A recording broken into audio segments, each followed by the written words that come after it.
were dying for the, because of the dedication to the emperor. But,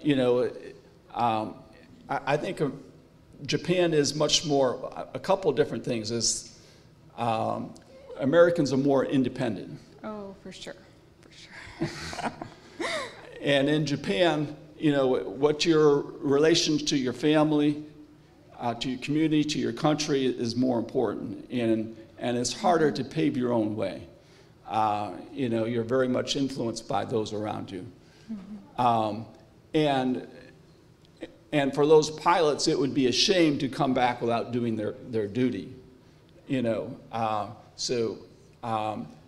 I remember watching the Olympics, and there was I think it was in figure skating, there was a couple female figure skaters, and one from Japan and one from Korea. And when one of them, it was sort of like, first was the only thing that was acceptable. And it was like they dishonored their country by not being first. So that there's a lot of pressure, and I believe that there is a lot of one of the highest suicide rates in the world is in Japan, especially young people. Do you know something about that, Faith? Or? I kind of forgot what exactly the statistic was, but it's pretty high, and I think it is the highest in the world. I'm really pretty sure about that. And I think that, like for when they graduate and go to college, they have to pass really high to get into good college and then to go into a good job. And it's sort of that they feel like they failed in life if they don't do well on their exam. And sometimes they'll jump. These young people will jump in front of a train or something like that and commit suicide. They get a ton of pressure from their parents too.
Agnostic, superstitious.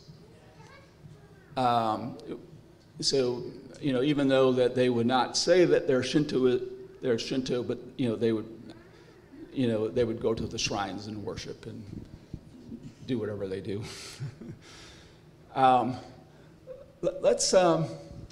Let's go back one slide.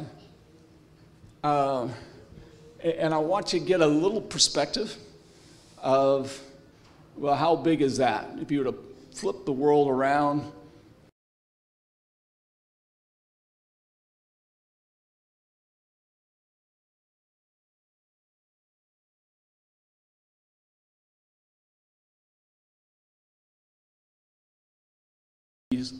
much the size of either Montana or California. Mm-hmm. I believe that there's like 8,900 islands, but there's actually 4 main islands. And we saw, and the population is about the 10th largest in the world, although they have the 3rd largest economy in the world. Okay, let's go back to the... That's the second one.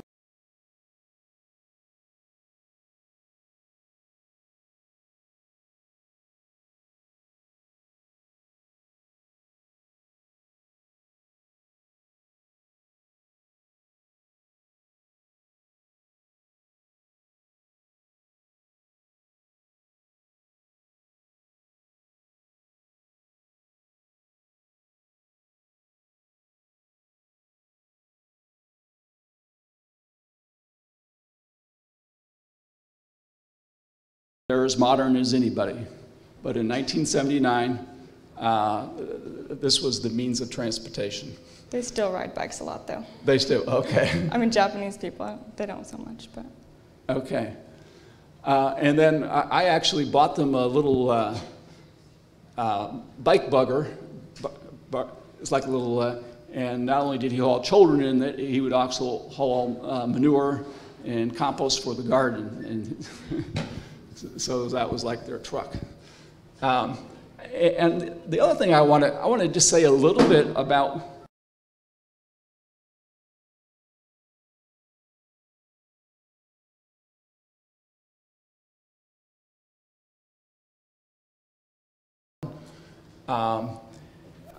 he went to a state park and was on the verge of a mental breakdown and asked if there's a God out there,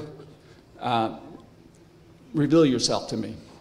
And he felt a very presence of God, and he became very active in the local Baptist church. Of course, Lori Elliott, now formerly Manhart. We grew up in my dad was a very the local Baptist.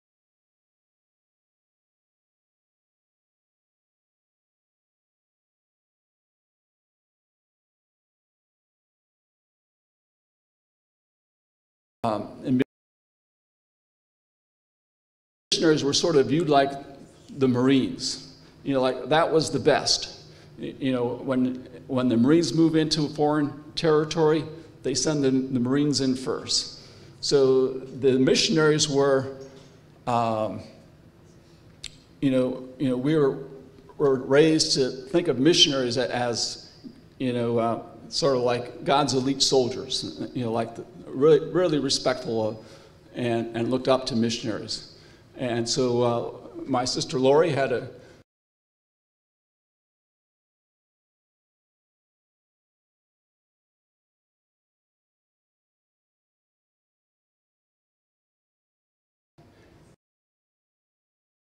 Taylor's, every biography of Hudson Taylor.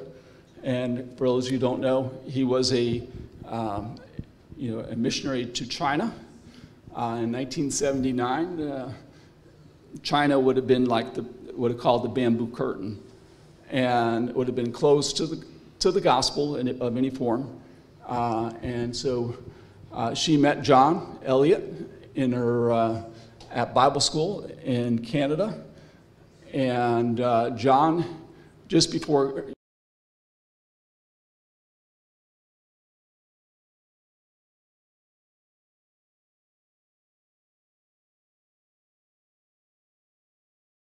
lukewarm church, and his siblings did not have, most of his siblings were not Christians, but he had a missionary background.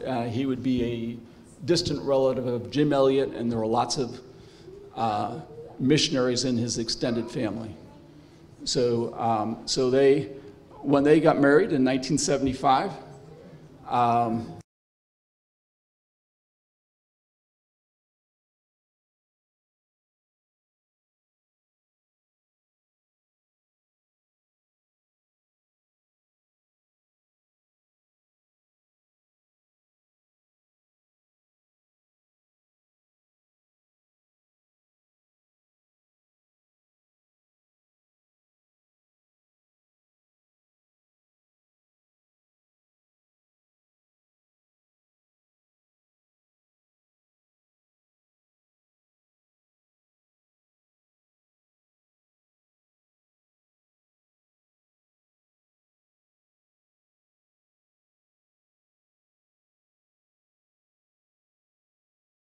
When I first saw one, I was like, oh, that's so cool. It's pretty. It's like typical Japan.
And there's actually a beautiful walk that you can take if you go through there, up apple orchards. And here's the same spot, little gods. And that's what a Buddhist. Yeah, just like a Buddhist little something rather that I saw and took a picture of. And my understanding on Buddhism that Japan has their own version of Buddhism, Yeah, they do. and part of that is the worship. Actually, they would actually pray to their ancestors. They would have a temple. Not a temple. What do they have a family altar or something? Do you know? Yeah, they have a little spot. A lot of the old houses have a little section there for the. And then they may put a picture of their ancestor, and then they put some. I think they put some. Sometimes they put food out or something. Yeah. And then they would pray to them, and that's sort of.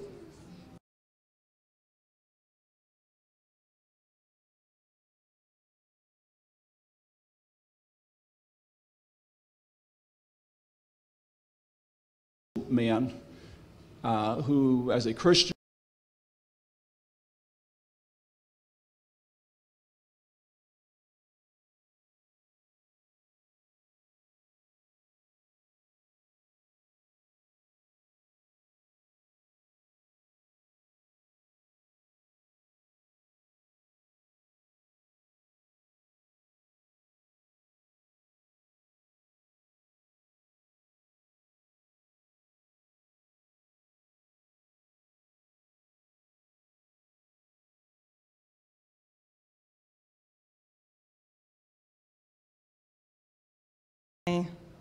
pray to them, whatever. So they have to be obvious that they're not going to do it, and that it doesn't seem respectful. I do want to give you just a very brief overview of the history of Christianity in Japan. Christianity first came to Japan. It sort of came in three different waves. The first would have been in the 1400s. It would be Portuguese traders came there, and with them they brought Catholicism. There was a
open up to the world, and they were emerged. They called it the hidden church for 200 years.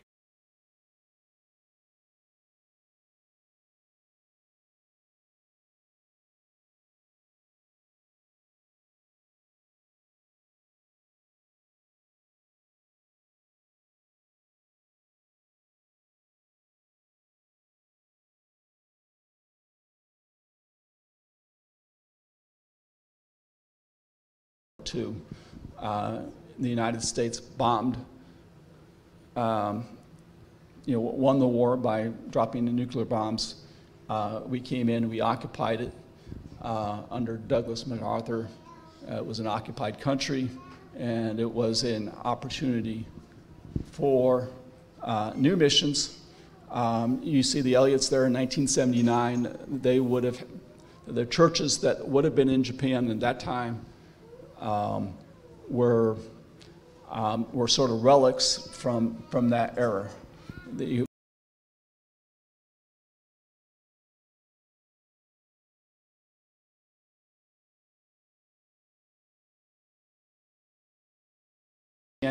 Japan and to the churches? Well, a lot of the churches are really small. I think all the churches that I went to, which would be about 3, I was only there for 5 weeks, so I didn't get to see as much as I would have liked. Yeah, there were people.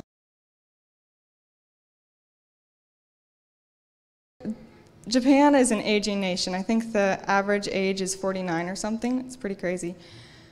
So a lot of the older people aren't passing on the faith to their children.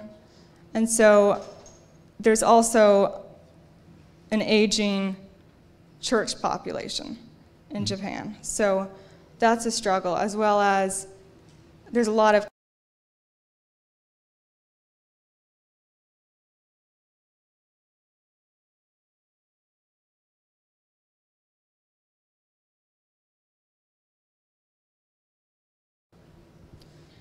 go on.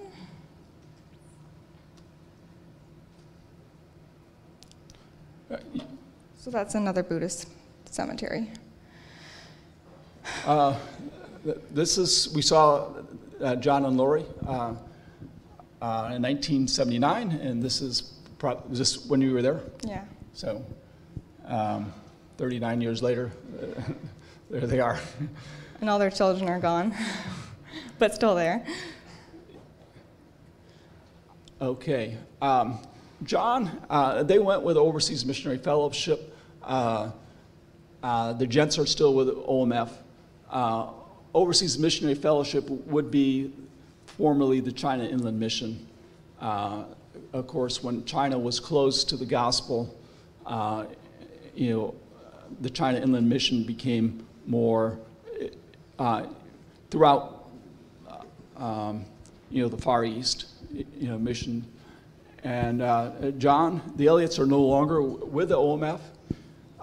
John is, these are pastors in Japan who are, this is an induction ceremony, so John is with the Japanese, it would be the Japanese Evangelical Church Association. Church Association. So he is a pastor with them directly now.